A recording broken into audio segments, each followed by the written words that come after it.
এখানটাই সাবজেক্টের নাম, কান্ট্রির নাম, ঠিক তারপর থেকে আমরা শুরু করছি। তারপর থেকে বলতে আমরা যেটা বলবো আজকে, যে হেডিং করব আদার ইম্পর্টেন্ট নাউন্স। প্রতি সপ্তাহের ক্লাস প্রতি সপ্তাহে নোট করে নেবে, না হলে জমে যাবে। কোনো পরীক্ষা হুট করে চলে এলে আরো চাপ বাড়িয়ে দেবো, বলে দিলাম তো। এই সময় কাজগুলো সেরে নেবে। আদার ইম্পর্টেন্ট নাউন্স, অন্য কিছু ইম্পর্টেন্ট নাউন্স এর কথা বলবো। যতটা হয়েছে তারপর থেকে হেডিংটা হবে তোমাদের, ঠিক আছে? আদার ইম্পর্টেন্ট নাউন্স কি? কিছু নাউন্স রয়েছে যাদের শেষে, আমরা দেখবো আগের দিন পড়েছিলাম যে কিছু নাউন্স যাদের শেষে এস থাকে বা ইএস থাকে, আবার কিছু নাউন রয়েছে যাদের শেষে এস বা ইএস নাও থাকতে পারে। তো উভয় কিন্তু সিঙ্গুলার হয়। যেমন কোন একটা সাবজেক্টের নাম ফিজিক্স, শেষে এস আছে, ম্যাথমেটিক্স শেষে এস আছে। আবার কিছু সাবজেক্ট বায়োলজি, কেমিস্ট্রি, এদের শেষে এস বা ইএস নেই। কিন্তু সাবজেক্টের নাম হলেও এস থাক আর না থাক, সবাই এরা অলওয়েজ সিঙ্গুলার, এটা বলেছিলাম আগের দিন। তো আমি কিছু নাউনের কথা বলবো যারা হচ্ছে তোমার, যাদের শেষে এস রয়েছে, তারা কিসের কাজ করে, সিঙ্গুলার না প্লুরালে। কিছু এক্সট্রা নাউনের কথা বলবো যে যারা পরীক্ষায় বারবার বারবার আসে বা এসেছে। প্রথমেই আমি যেটা বলবো নিউজ। নিউজ এই নাউনটা সিঙ্গুলার নাউন। তাহলে যে নাউন সিঙ্গুলার হবে এবং সাবজেক্ট হিসাবে ব্যবহৃত হবে, সে ভার্ব কি নেবে? সিঙ্গুলার ভার্ব নেবে। যে প্লুরাল হবে যে নাউন এবং সাবজেক্ট হিসাবে ব্যবহৃত হবে, সে প্লুরাল ভার্ব নেবে। তো নিউজটা গেল। এবার আমরা আসবো, নিউজটা সিঙ্গুলার নাউন, মনে রাখবে। ইনিংস, ইনিংসটা খুব ইম্পর্টেন্ট। ইনিংসটার বোঝার আছে, নিউজটা তো কিছু বোঝার নেই। ইনিংসটা কি শোনো, ইনিংস এই নাউনটা বোথ সিঙ্গুলার এবং প্লুরাল দুটোরই কাজ করে। তাই লিখবো সিঙ্গুলার প্লাস প্লুরাল, একদম এই দুখানারই কাজ করে, সিঙ্গুলার এবং প্লুরালের দুটোরই কাজ করে ইনিংস। কখন সিঙ্গুলার কখন প্লুরাল সেটা এবার আমি তোমাদের একটু বলে দিই।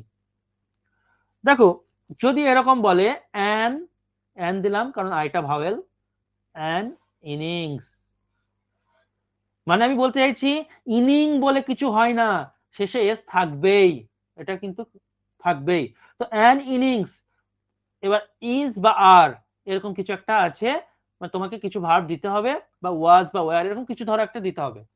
তো মনে রাখবে, তুমি এবার কি বলতে চাইছে, অ্যান ইনিংস, তো একটা ইনিংস এর কথা বলছে। আর একটার কথা যখন বলবে তখন সেটা কি হবে? তখন এটা সিঙ্গুলার নাউনের কাজ করবে। তো এটা হচ্ছে তখন সিঙ্গুলার। আর সিঙ্গুলার যখন হয়ে যাবে, ভার্বও তখন নেবে সিঙ্গুলার। ইজ সিঙ্গুলার ভার্ব না আর সিঙ্গুলার ভার্ব গো? কোনটা সিঙ্গুলার ভার্ব বলো? ইজ। ইজ। তাই আরটা আমি কেটে দিলাম। যদি এরকম লিখতে হতো আমাকে, ইজ আর এর বদলে ধর ওয়াজ ওয়্যার দিয়ে দিত, ওয়াজ ওয়্যার দিয়ে, তাহলে আমি কি কি করতাম? ওয়াজটাকে স্যার রাখতাম, ওয়াজ। ওয়্যারটাকে কেটে দিতাম। ধরো হ্যাজ হ্যাভ এর মধ্যে দিত, কি রাখতাম কি কাটতাম বলো তো? স্যার হ্যাজটাকে হ্যাশটা রাখতাম, রাখতাম, হ্যাভটাকে হ্যাশটাকে কাটতাম। কাটতাম। বোঝা গেল? তো এরকম ধরো, এরকম দিল, ধরো দেবে না যদিও, ধরো এরকম দিল ডু বা ডাজ, কোনটাকে রাখবো তাহলে? Does. Sir do. Do do does. কি হলো? ডাজ। ডুটা হচ্ছে ভি1 আর ডাজটা হচ্ছে ভি5। কোনটা সিঙ্গুলার, ভি1 না V five singular? V five does. Does. Singular, does হবে। বুঝতে পারলে? দেখলে চাকমা খেয়ে গেলে। ভি5 সবসময় সিঙ্গুলার হয়, যার সাথে এস বা ইএস লেগে থাকে সে সবসময় সিঙ্গুলার হয়। আর ভি1 হচ্ছে প্লুরাল ভার্ব। নেক্সট, তো ইনিংস এর ব্যাপারটা গেল। ইনিংস এর সিঙ্গুলার হলো, ইনিংসটা স্যার প্লুরাল হিসাবে কখন ব্যবহৃত হবে? দেখো বলছি, ইনিংসটা প্লুরাল হবে, ধরো এরকম বললো তিনটে ইনিংস বা চারটে ইনিংস এর কথা বললো, তখন আমি কি লিখবো? 3 ইনিংস। ইনিংসই লিখতে হবে, এর কোনো প্লুরাল করা আলাদা করে যাবে না। তাহলে তোমাকে তখন কি বুঝে নিতে হবে? এখানে ধরো দিয়ে দিলাম আর আর ইজ, তোমাকে তখন আর হবে না ইজ হবে, কি করে বুঝবে? তুমি এখানে প্রথমে দেখবে তিনটে ইনিংস এর কথা বলছে, তার মানে একের বেশি আছে, তার মানে এটা প্লুরালের কাজ করছে।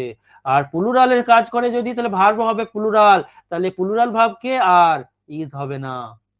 ওয়াজ বা ওয়ার এর মধ্যে ধরো রইলো, তাহলে তখন কি হবে? প্লুরাল ভাবকে ওয়ার, ওয়াজ হবে না। হ্যাজ বা হ্যাভ এর মধ্যে ধরো রইলো, প্লুরাল ভাবকে হ্যাভ, হ্যাজ হবে না। হ্যাঁ ডু, ডু বা ডাজ এর মধ্যে রইলো, প্লুরাল ভাবকে ডু, ডাজ হবে না। মাথায় ঢুকলো? হ্যাঁ স্যার একদম নিউজের ক্ষেত্রে ক্লিয়ার তাহলে এটা করে হবেই দিলাম। না। বলো। নিউজের নিউজের ক্ষেত্রে ক্ষেত্রে হবে না, তাহলে না এরকমটা। নিউজের ক্ষেত্রে ওই একটাই singular, always singular. Next okay sir. আরেকটা ইম্পর্টেন্ট কনসেপ্ট আছে, দেখো এসের স্টাফ সিলেকশন কমিশনের এগুলো মানে খুবই প্রিয় কোয়েশ্চেন, এগুলো এই জায়গাগুলো থেকে আসে, দেখবা প্রিভিয়াস ইয়ার্স আমি যখন করাবো। সামান্স, সমন, দেখবা কোর্টের একটা টার্ম আছে সামন, সমন বলি যেটাকে বাংলায়, ঠিক আছে, সমন পাঠানো। তো এই যে সামন, এটা কিন্তু সিঙ্গুলার নাউন, এটা হচ্ছে সিঙ্গুলার নাউন। স্যার এর কি প্লুরাল করা যায়? এর প্লুরাল করা যায়, তখন কি হবে? এর প্লুরাল হবে তোমার এস, তো থাকবে এস হটিয়ে, কিন্তু এই ওয়ার্ডটা কিন্তু হবে না, মানে এর সাথে এস অ্যাটাচ একদম, সেটা এস কখনো হটিয়ে এই ওয়ার্ডটা তৈরি করা যাবে না, সামন বলে কিছু হবে না, সামন্স এস থাকবেই। কিন্তু এর যখন আবার প্লুরাল করবে, তখন তোমাকে এর সাথে এক্সট্রা, আমি আলাদা কালি দিই, এক্সট্রা এর সাথে তোমাকে ইএস অ্যাড করতে হবে, তবে এটা প্লুরাল হবে। তো এটা তখন হয়ে গেল প্লুরাল নাউন। উদাহরণ দেখো এবার ব্যাপারটা কি, ধরো বললাম একটা সমন, সামান্স মানে কি স্যার? সমন কোর্টে সেই সমন জারি করা বলে না, এবার সমনের ও। ব্যাপারটা কেউ যদি জানো একটু বলে দাও তো ওকে, কারো জানা আছে? সমনই বলি, আর এরকম বাংলা তো আলাদা কিছু নেই। কোনো এক ব্যক্তি কারোর বিরুদ্ধে কেস যদি করে এবং তিনি যদি উপস্থিত না হয়, তখন তাকে উপস্থিত হবার জন্য কোর্ট একটি চিঠি পাঠায়, তাকেই সমন বলা হয়। গুড, চলো নেক্সট। তো এ বা অন, এটা একটি সমনকে বলা হচ্ছে, তো তখন আমরা লিখবো S U M M O N S, এই ওয়ার্ডটাই লিখবো। তোমাকে পরীক্ষায় এস ব্যতীত দিয়ে দেবে, কিন্তু ভুল, এর সাথে এস অ্যাটাচ থাকে, একদম ফিক্স থাকে। তো এটা তখন সিঙ্গুলারের কাজ করছে, এটা তখন সিঙ্গুলারেরই কাজ করছে, কারণ একটি বলছে। এবার 3-4টে সমন যদি হয়, ধরো 10টা সমন দিল 10, তখন তোমাকে এটা প্লুরাল বানাতে হবে। আর এর প্লুরাল করা যায় কি করে? ইএস অ্যাড করে, আমি এটাকে মোটা করে দিলাম, ঠিক আছে, এটা হয়ে গেল প্লুরাল। এটা হচ্ছে ব্যাপার। তো সাম ইম্পর্টেন্ট নাউন্স এর এই কনসেপ্টটা গেল, পরের কনসেপ্টে আসবে এবার। আর 5 মিনিট একটু ওয়েট করো। ধরো অনেক পড়ে দিয়েছি, ধরো তোমাকে বললাম, আচ্ছা আগে লিখি আমি। দেখবা বাংলায় একটা কথা আছে যে শহরের পর শহর শুধু খাঁখা খাঁখা করছে মাঠঘাট, এরকম মানে, হ্যাঁ, বা গ্রামের পর গ্রাম, এরকম আমরা দেখবো বাক্য করি। তো সেইগুলোর ক্ষেত্রে কনসেপ্টটা ইউজ করব কিভাবে, দেখো কোনো নাউন থাকবে এদিকে, সেই নাউনটা হতে হবে singular countable, singular countable plus এখানে একটা প্রেপোজিশন থাকবে, মিডিলে একটা প্রেপোজিশন থাকবে, প্লাস এদিকে যে থাকবে এও যে একটা নাউন থাকবে, সেই নাউনটা সেম সিঙ্গুলার কাউন্টেবল হবে, সিঙ্গুলার কাউন্টেবল, ঠিক আছে।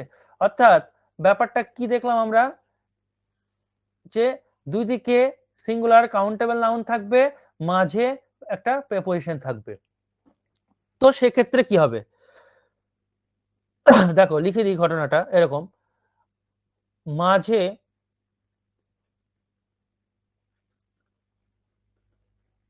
প্রেপোজিশন এবং দুদিকে দুটো সিঙ্গুলার কাউন্টেবল নাউন থাকলে নাউন দুটি এখানে লিখে দিচ্ছি, নাউন দুটি সিঙ্গুলার হবে। ব্যাপারটা কি বলছি, মানে এই যে নাউনটা সিঙ্গুলার কাউন্টেবল নাউন, এটাও সিঙ্গুলার হবে, এটাও সিঙ্গুলার হবে, ঠিক আছে।